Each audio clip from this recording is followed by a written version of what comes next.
पुराने इतिहास को जब आप खंगालते हैं, थोड़ा सा पन्ने पलटते हैं, तो आप पाएंगे कि साल 2000 में, यानी जब छत्तीसगढ़ पृथक हुआ, एक स्वतंत्र स्टेट बना, तब से लेकर अब तक इन 24 सालों में भारतीय जनता पार्टी के दर्जन भर प्रदेश प्रभारी रहे हैं। और एक सबसे खास बात जो सब में दिखती है, छत्तीसगढ़ से उनका एसोसिएशन, छत्तीसगढ़ का चुनाव या प्रदेश का प्रभारी बनना उनके करियर के लिए एक बड़ा टर्निंग पॉइंट रहा, उनको बुलंदियों पर पहुंचा गया। बिल्कुल, यानी छत्तीसगढ़ इन नेताओं के लिए लकी गढ़ साबित हुआ है। तो आखिर वो कौन कौन से राजनेता हैं जिनके लिए छत्तीसगढ़ की धरती लकी साबित हुई है? देखिए ये बेहद शानदार रिपोर्ट।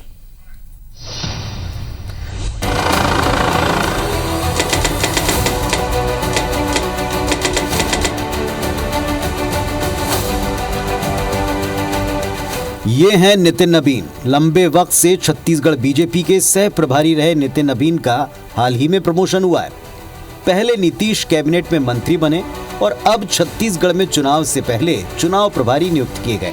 यानी छत्तीसगढ़ में काम करते करते नितिन नबीन का सियासी कद काफी बढ़ गया है। या यूं कहें कि छत्तीसगढ़ की माटी नितिन नबीन के लिए काफी लकी रही है। छत्तीसगढ़ भारतीय जनता पार्टी के सह प्रभारी रहे नितिन नबीन के लिए यह हफ्ता दो खुशियां लेकर आया। पहले तो उनको बिहार राज्य की सरकार में मंत्री का पद मिला, उसके कुछ दिन बाद ही उनको छत्तीसगढ़ लोकसभा चुनाव का प्रभारी बना दिया गया। यानी नितिन नबीन के लिए ये दोहरी खुशियां थीं। लेकिन क्या नितिन नबीन ऐसे अकेले हैं जिनको ये खुशियां मिली हैं? बल्कि हमारा जो आकलन कहता है 2000 से लेकर 2024 तक जो कोई भी भारतीय जनता पार्टी का छत्तीसगढ़ में प्रदेश प्रभारी बना है, उसने बहुत कुछ पाया है और दिल्ली लौटकर उसका भाग्य चमका है। वैसे छत्तीसगढ़ की धरती प्रधानमंत्री नरेंद्र मोदी के लिए भी काफी लकी साबित हुई। दरअसल छत्तीसगढ़ निर्माण के बाद विपक्ष में बैठी बीजेपी की ओर से नेता प्रतिपक्ष चुनने की जिम्मेदारी नरेंद्र मोदी को मिली। नंद कुमार साय को नेता प्रतिपक्ष चुनकर मोदी छत्तीसगढ़ से जैसे ही लौटे तो वे अगले साल गुजरात के सीएम बन गए। यानी मोदी का छत्तीसगढ़ की धरती पर आने के बाद उनका लक खुलता दिखाई पड़ा। छत्तीसगढ़ का प्रभार संभालने वाले भारतीय जनता पार्टी के नेताओं का भाग्य चमकता है, फिर उनमें चाहे वो राजनाथ सिंह हो या जेपी नड्डा। चलिए अब आपको बारी बारी से उन प्रभारियों से भी रूबरू कराते हैं जिनके लिए छत्तीसगढ़ की धरती लकी साबित हुई। राजनाथ सिंह छत्तीसगढ़ के प्रभारी बन गए, बीजेपी को चुनाव जिताया, दिल्ली वापस लौटे तो पार्टी के राष्ट्रीय अध्यक्ष बने।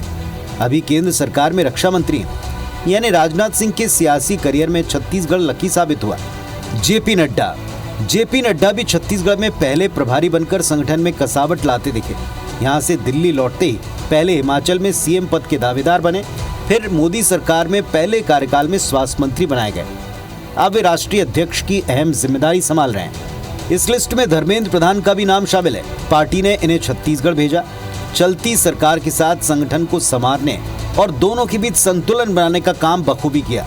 जब ये लौटे तो पहले लगा सियासी सफर डामाडोल हुआ, लेकिन मोदी 2 यानी मोदी सरकार के दूसरे कार्यकाल में अब वे सबसे ताकतवर मंत्रियों में शुमार किए जाते हैं। वैसे इस लिस्ट में डी पुरंदेश्वरी, ओम माथुर, मनसुख मांडविया जैसे कई चेहरे हैं जिन्होंने छत्तीसगढ़ भाजपा को मजबूत बनाने में अहम रोल अदा किया। डी पुरंदेश्वरी को आंध्र प्रदेश प्रदेश अध्यक्ष की अहम जिम्मेदारी के साथ 2024 के चुनाव के लिए लोकसभा का टिकट दिया गया है। मनसुख मांडविया छत्तीसगढ़ जिताकर मोदी 3 यानी सरकार की तीसरी टर्म में अहम और मजबूत बनकर उभर सकते हैं। ओम माथुर का नाम पार्टी के बड़े चेहरों के साथ लिया जा रहा है। कह सकते हैं कि 24 साल के छत्तीसगढ़ में भाजपा ने दर्जन भर प्रदेश प्रभारी या चुनाव प्रभारी नियुक्त किए और छत्तीसगढ़ इन सभी के लिए राजनीतिक तौर पर लकी गढ़ साबित हुआ है।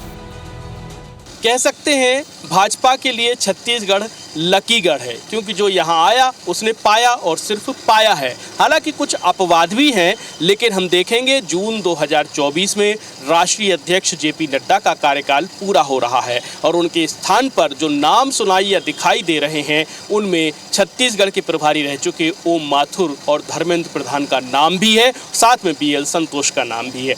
अगर इनमें से कोई राष्ट्रीय अध्यक्ष बनता है तो ये बात और पुख्ता हो जाएगी कि जो भी छत्तीसगढ़ का प्रभार संभालता है उसका राजनीतिक करियर एकदम से ऊंचाइयों पर चला जाता है। कैमरामैन लखन शर्मा के साथ वरुण सखाजी, IBC 24 रायपुर।